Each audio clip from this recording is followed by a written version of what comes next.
Alright, that's first things first. How many of y'all taking the quiz? How many of y'all like what the hell? My man agrees. Y'all will please complete the quiz to the best of your ability. When everyone's completed with the quiz, I'll adjust accordingly. Okay, I can't go in and adjust for each person. If there's a mistake that I make, like not enough time, then I'll adjust for that. Okay, like that's not on y'all. If there's something that like, you know what, I feel like that quiz is pretty good and like 95% of the class do okay, that might be on the student. But I feel like this one's me, and I'm gonna make sure that I make it right. So just complete the quiz to the best of your ability, and we'll figure it out after Wednesday at 9 p.m., okay? But you're not gonna be miscounted. Like sometimes internet blinks, sometimes like I learned is real picky with that. Like sometimes answers don't save. What's that? It is popped up big dinosaur on the screen. Whatever the case may be, like when I get that happens, like I can't be like, well, that sucks to be you. That's not cool. I hate it when they do that to me, and so I want to make sure I don't do that to y'all. Just everyone take their quiz. If you're happy with your grade, you don't have to retake it. Those people who aren't, we'll figure something out for that, all right?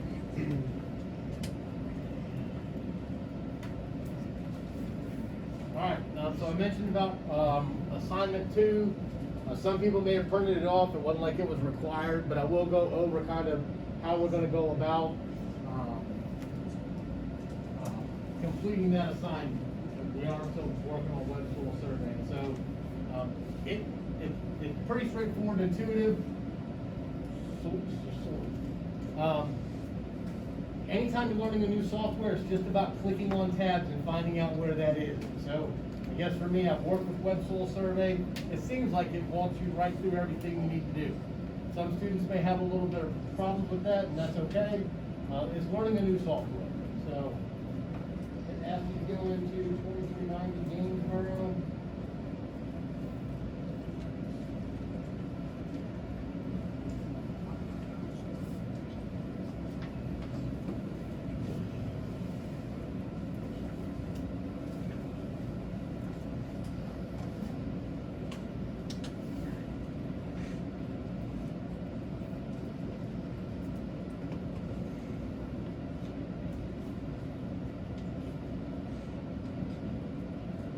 Here, if you were to go, we're going to make this polygon. It doesn't necessarily have to be exact.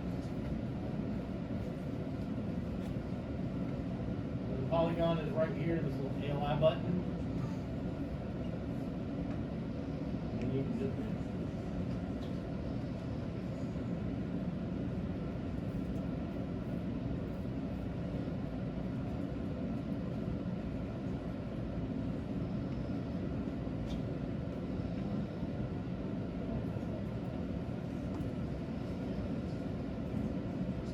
need to clear it.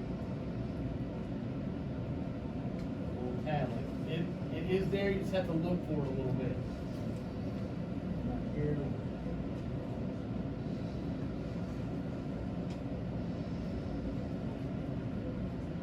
And how, do y'all remember what I told you on how to close the polygon?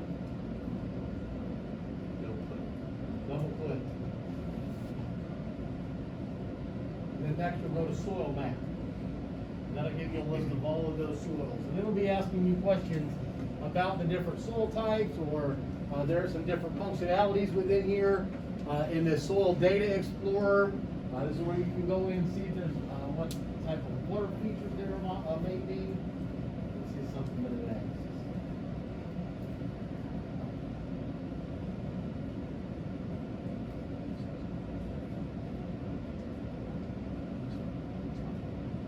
Ask you about the tabular and the version.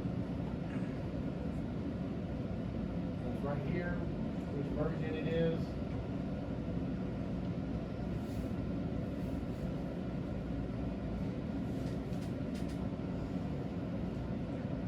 Turn to the soil map and list areas that have the most, or the soil types that take up the most area. So it just shows you the acres in the whole entire area of interest, and then the percent, little things like that. Soil Data Explorer. There might be some things for water management. You can find out about organic matter.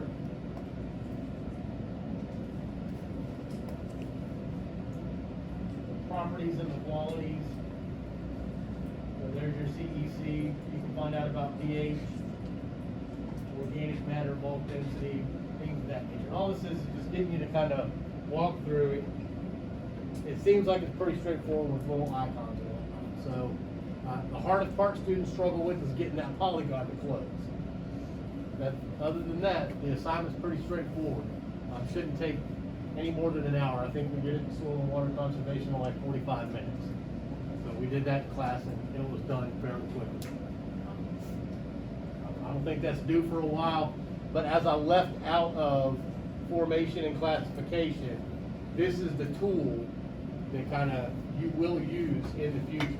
Again, like I said, I've had more students come back and say, web soil survey, you know what, I actually use that. So we're gonna have like 3 of these assignments this semester, so you might as well go ahead and get familiar with this, and each one will build upon each other, and at the end of it, you'll see like, oh wow, web soil survey, I can find out what soil type it is, I can figure out where I'm gonna put my hunting grounds, if it's even worth hunting on, is it timber, can I do something with it? We can figure out erosion potential, some soil health properties. This is a real powerful tool, and it's really kind of simple and it's free. So I do expect y'all to be using this at some point in time. All right? Anybody questions about that? Any thoughts on it? No? Yes, you can start the assignment. Start the assignment. Wait a minute.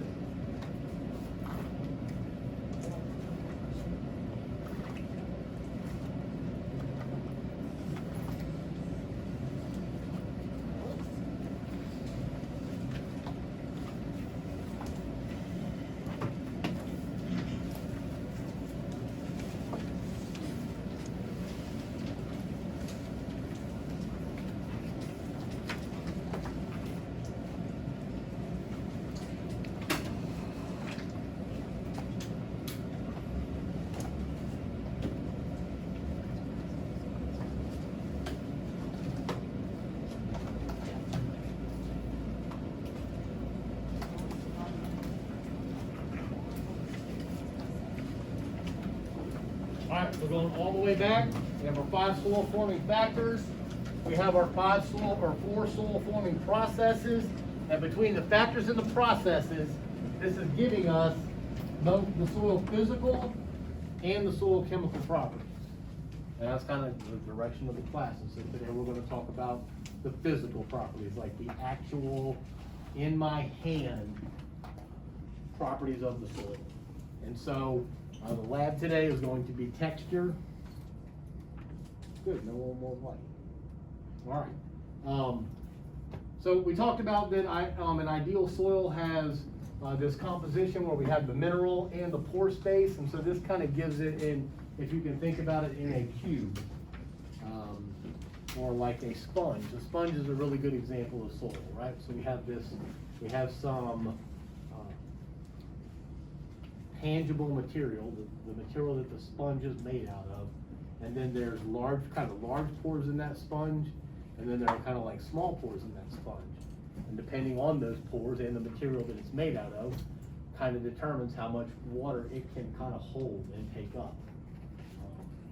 So we'll have this, today we're going to focus more on the mineral side, and then next week in lab we'll talk about the pore space, because that's really important, because that's where we hold the water that makes the nutrients available to the plant.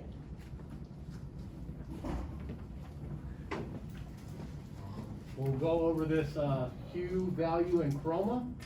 We have this Munsell color system, and the way that this Munsell system works is kind of like a scientific nomenclature.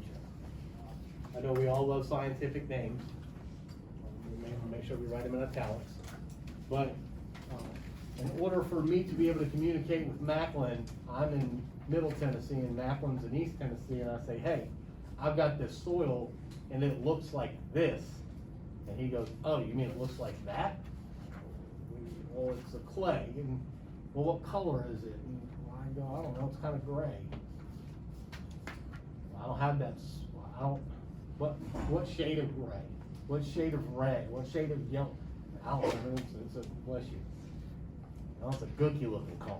How do you define it? I don't know how, there's no communication there, right? So it's more of a, kind of a qualitative assessment, and he might see it a little different than me. So we have this notation that we can use, and I can say, I have a 10YR 5.6. And then Macklin can go back to his book and go, oh, this really looks like a soil type that we have here that's like, man, maybe pretty close. He can at least see it. And even though we're, what's the commute, 100 miles? Yeah. Yeah, so even though we're 100 miles away, we can still communicate about this soil type. And so now here I am in Tennessee, and I'm trying to discuss with my colleagues back in Mississippi, and I go, I have a 10YR 5.6. So it's just a communication system that kind of standardizes what our soils look like. And if we know what our soils look like, and we know the texture, we can kind of understand some of the principles about it. Like my boss, my major professor for my master's, he could walk up to a soil, pick it up, dry or wet, didn't matter, and he could tell you whether it was worth anything, like if it was good soil or not, because he's been doing it for 30-something years. But to be able to come up to a piece of property, and they go, how many of y'all have been like, oh, you're in agriculture, can you tell me what's wrong with my tomatoes? Right. So, no, I don't know what's wrong with your tomatoes, I've never even been around them. What kind of tomatoes are you growing? Well, I don't know. What kind of soil do you have? Well, I don't know. So, you may run into that where you have to go to this piece of land that you don't know anything about, and you don't know anything about it, and they don't know anything about it, and they're paying you dollars, and they need to hear something. And so you can kind of pick up a handful of soil, and at the end of this class, you'll be able to do this and kind of understand a little bit about it. And even just understanding a little bit is gonna help you discuss with that producer or that landowner or the land management, whoever it is, and be able to at least talk with them and say, well, you might have drainage issues because it feels like it's really sandy and that's why you can't get any, right? Or it seems like you're holding a lot of water because it's a clay. And when you go in lab today, we're gonna do the texture by feel, and you'll be able to know the difference between the three. But the way that we write that is a 10YR 5.6. All right, so we have the 5YR and the 7YR in the top right-hand corner. And then we have these little chips, they're called chips, and they go in different shades based on the value in the chroma. So how would I, what would be the Munsell notation for this chip number 1 right here? How would we write that?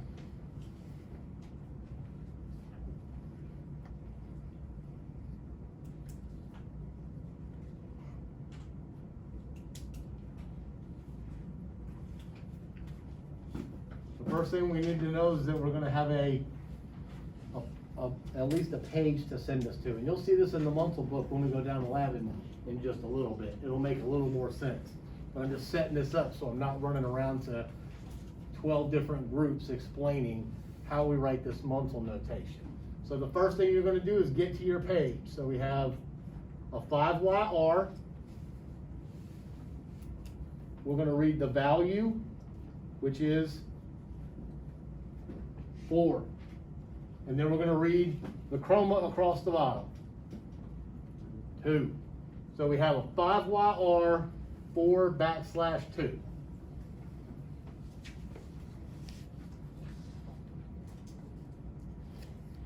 YR 4/2.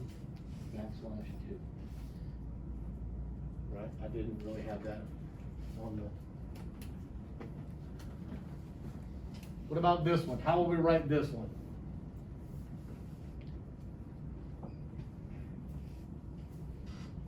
Looks like you're. Sure.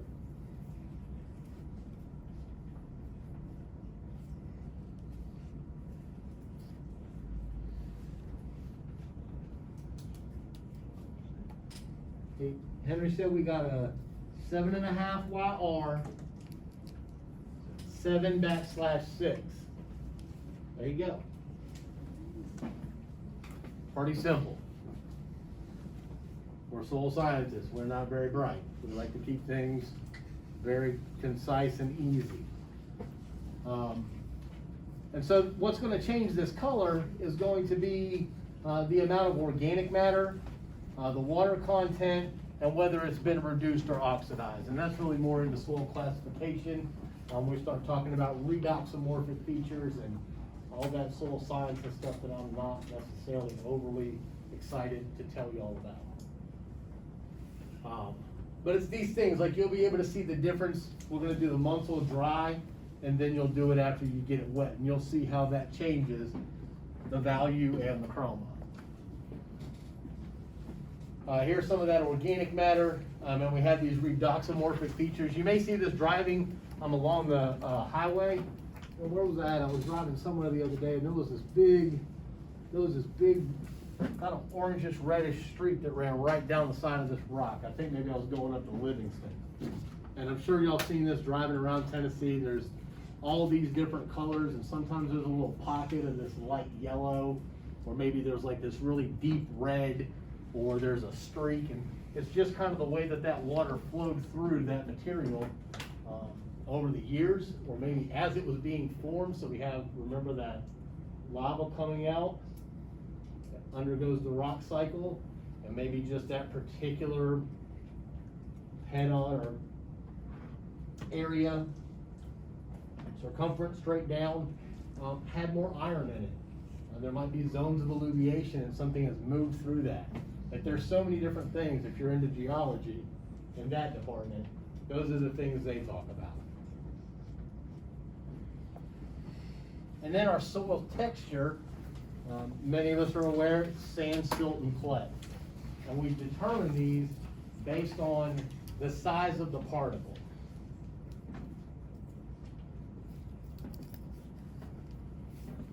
And so clay, like an actual clay particle, microscopic, like you need an electron scanning microscope in order to see a clay particle. Silt, a little bit bigger, not much.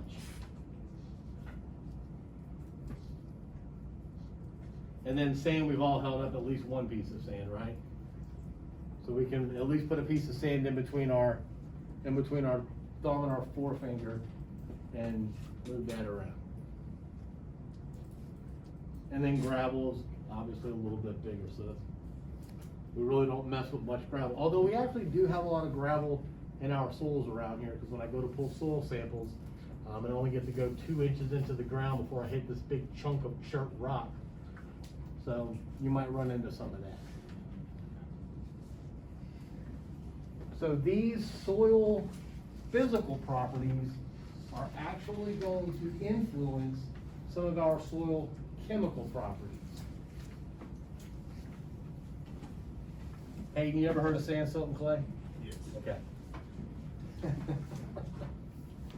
They're going to influence the water holding capacity because it's going to influence the structure.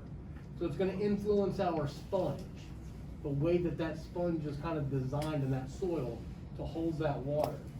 And the more clay we have, the more water we'll hold. So that's why when I do the texture by feel, I can kind of get an idea about whether or not this field drains well. That's why your plants are dead, because they don't get no oxygen. Or maybe it's the other way around and you have a real sandy field, and I go, that's why your plants are dead, because they don't have any water. We can think about organic matter, and that's ultimately going to dictate on how we use our land.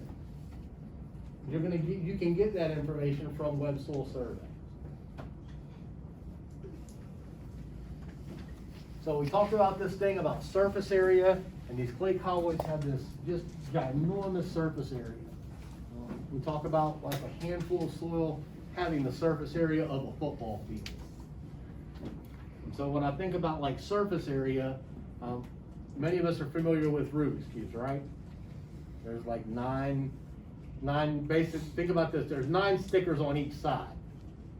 But if we were to take that Rubik's Cube apart there would be, we would be able to see at least 5 stickers for each block. So the surface area would increase as that particle gets smaller. So the more we break up a soil and get down to our clay particle, there's more surface area, basically how much of the area is exposed to the air.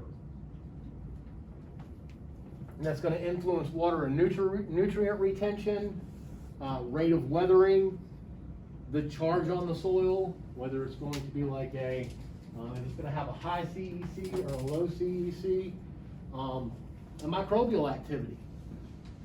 So microbes need to crawl through things as well, maybe even our, some of our larger animals, like if you have a clay soil, really hard for a beetle to chew through there. Hard for earthworms to move through a softball field. Anybody play softball? Baseball? Red hard clay, right? I mean, you can barely even dig your cleats into it. Compact it down as hard as it, there's nothing growing in that, because there's no pore space. The structure of that, they've got all those little clay particles packed down in there so tight that they don't move.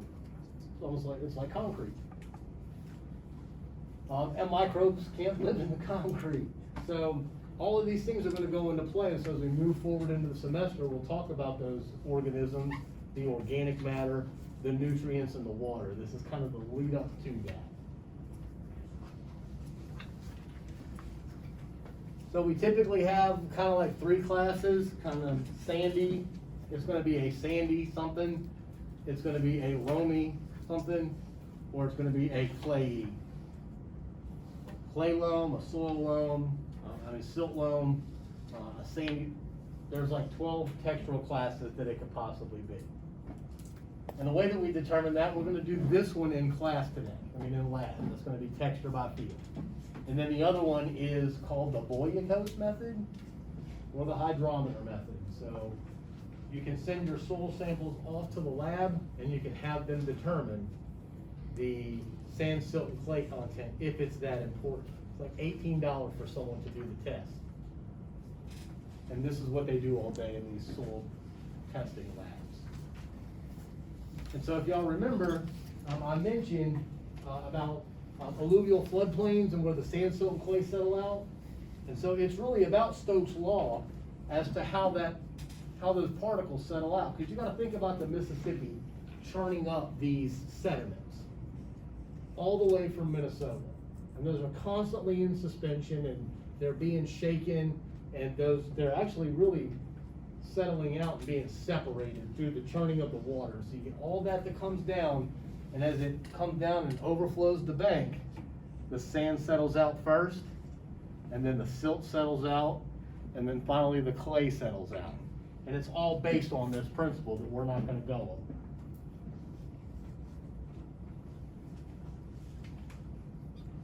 So what they do is, we'll put some amount of soil, and we'll stir it up.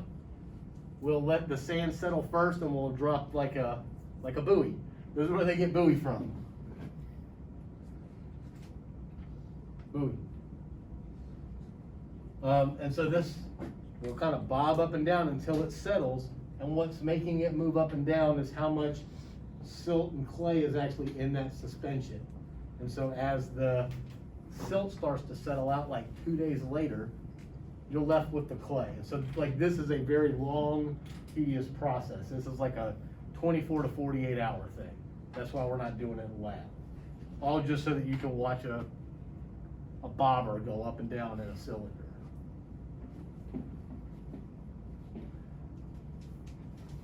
So as I mentioned before, we have the soil textural triangle. Based on the percent sand, silt, and clay. So we can figure out the percentages either very scientifically through this process. Also, you can maybe get a mason jar and take a handful of that soil, and you can shake it up really good, and you'll watch the sand, silt, and clay settle out. And so then you can start measuring, this is the height of the water, this is the height of the sand and the silt and the clay, and you can start doing percentages. So if you really did need to do the textural class and didn't want to pay $18, go get a mason jar from the cabinet with a lid, you can shake it up, and you can get the actual percentages. So if we were to do that, and we found out that we had a soil that had 50% sand, 30% silt, and 20% clay, what we would do, we would find the 50% sand, and I hope he's got a little better, he's got those printed out on 6. He's got a real big one printed out here. On the exam, you'll be able to see these lines much better. Okay, it won't be this little picture. But across the bottom, we're gonna go find our 50% sand and follow it all the way out to the clay side.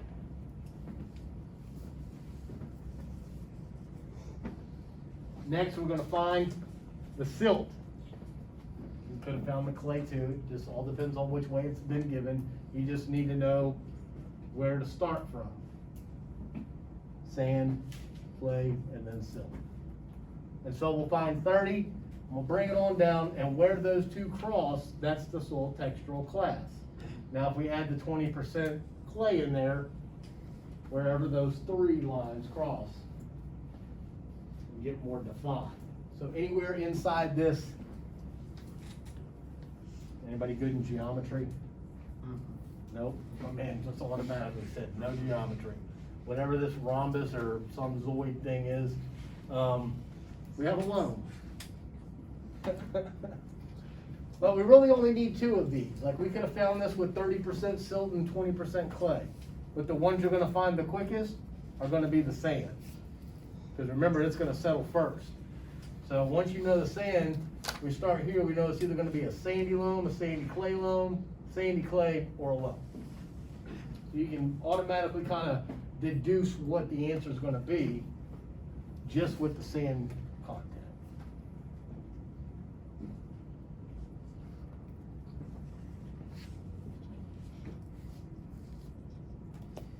All right, so next we have 60% sand. So we know it's either gonna be a sandy loam, a sandy clay loam, or a sandy clay. So the higher the sand content, that's how we classify that soil.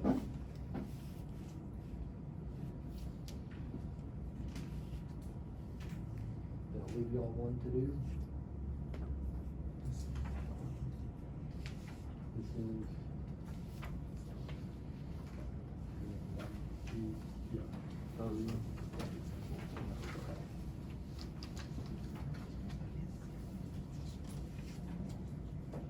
Everyone kind of following on what we're doing?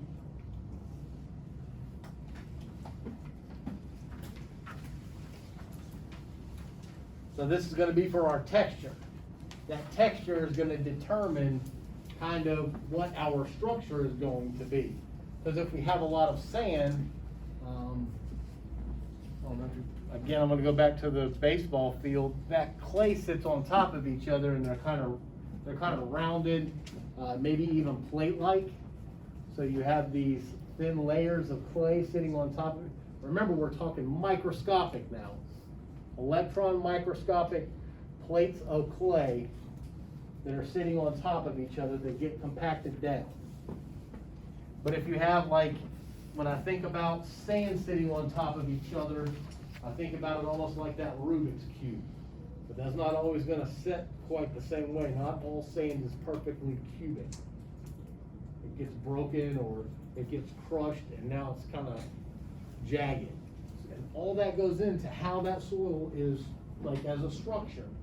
And the way that that structure sets determines on how the water moves through it. And so if you have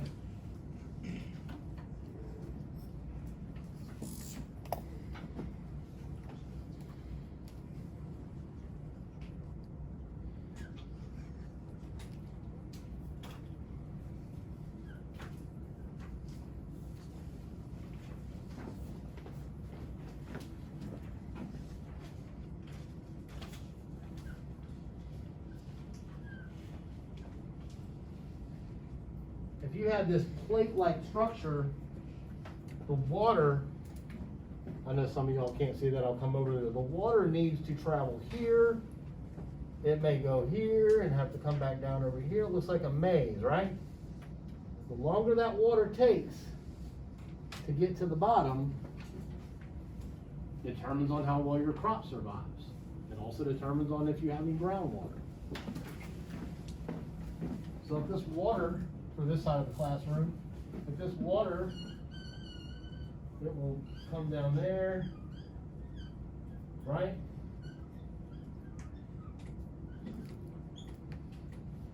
If it's plate-like, I mean, the water's gonna take the path of least resistance, but it can't go straight down because the clay's blocking the way.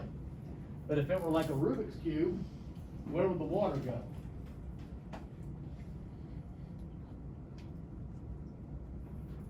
Those cubes aren't connected, are they? There's a little bit of gap there so that they can turn. That water's gonna move in between those grains of sand. That's how come the water goes straight to the bottom and at the beach. The wave washes up, water runs right through. There's nothing stopping it. Those macro pores are allowing that water to move quickly through there. So when I get my texture by feel, and I pick up that soil, it's kind of dry, maybe add a little water, I can tell what type of soil it is, like if it's a sandy loam or a silty loam. I can know a little bit about how the drainage of your field is. And I can go, well, a little bit kind of over here closer to the creek, sandy, and over here your water's not draining so well, and that's how come your plants are dead, because they don't have any oxygen. Well, like, how'd you know that? Trust me, I'm a doctor. But I really just did it because I know how to do texture by feel. So I knew a little bit about this producer's field, never even been on it. Like, they fly me in from wherever, and I go to Hayden's farm, and he says, "No, what's going on with my crops, Dr. Natras?" I said, "Well, you got some drainage issues here, don't you?" He goes, "Yeah, I do." Because aren't you over in West Tennessee? Always get drainage problems. Always got drainage problems, right? What kind of soils you got going on over there? Well, in the West Tennessee bottoms, we'll have, it'll be clay, Uh-huh. almost all clay, or Yep. almost all sand. One of the two. Yes, it is one And of the it'll two. change from here to there, won't it? Yes, instant change. Instant change, and it's all based on where the water settled Mhm. and where the sand settled out first. So knowing a little bit about that as well kind of goes, you have some problems here and you don't plant corn over there in the clay, do you? What do you plant over there? Mostly soybeans. Or rice, Yeah, well, I'll be rice, but yeah. right? But those are the two types, because rice, you don't want the water to drain because we flood it. So in Arkansas, where the rivers overflowed, they grow a lot of rice because they have those gumbo clay soils. Have you heard that gumbo soil before? It's like a bunch of different colors. And it's just, you can't even get it, you can't get it off your boot. You gotta wait for it to dry or scrape it off with a knife. So just by knowing a few of those little things, I can instantly know a little bit about what's going on in this field. And so we just have a couple of different structure types. Y'all wrote those down, or really have to go over them. Y'all can read them in college. Kind of gives you an idea of where we might find some of these. That spheroidal, if you have a well-structured soil, and maybe you see this in a pot, you go to unpot a plant, then use a potting soil or something, or you get something that's got a good structure to it. Those roots are going to grow in it really well, and when those roots grow in it, they're going to make channels. And so if the roots are making channels, there's places for water to flow.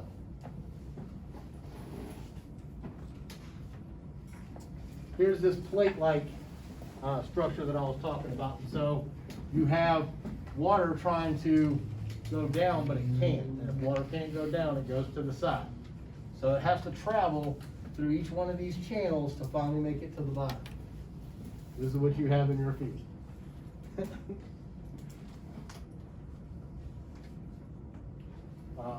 Block-like, if you can see this picture clear enough, this kind of looks like a vertisol.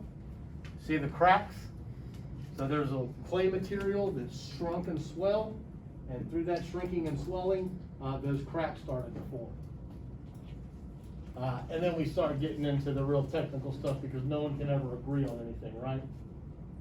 So we have angular blocky and then subangular blocky, and I'm pretty sure if you went into soil classification, they would have some extra ones, just because they really couldn't agree that it was blocky.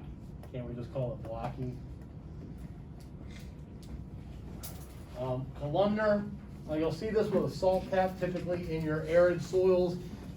You might be able to see here, it might be a little better on the actual slides in iLearn. We'll have those salt caps, and that's because the way that that water flowed through there, it made this channel, but the rest of this was compacted. So while this water was waiting to move, some of it evaporated and left those salts there. So not being able to move through this soil profile, some of this salt was left and remains. Prismatic, to me, prismatic and columnar look a lot the same. Are you gonna have to identify those on a test? Not identify them, but you should probably be able to distinguish between them. The quiz should give you a pretty good idea about how to study that part of the material.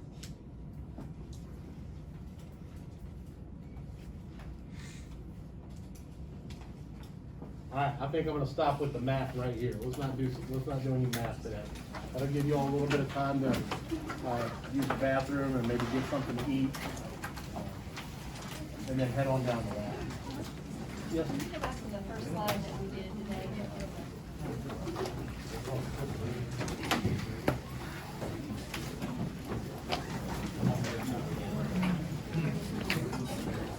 This one? Sorry, the soil color, yeah,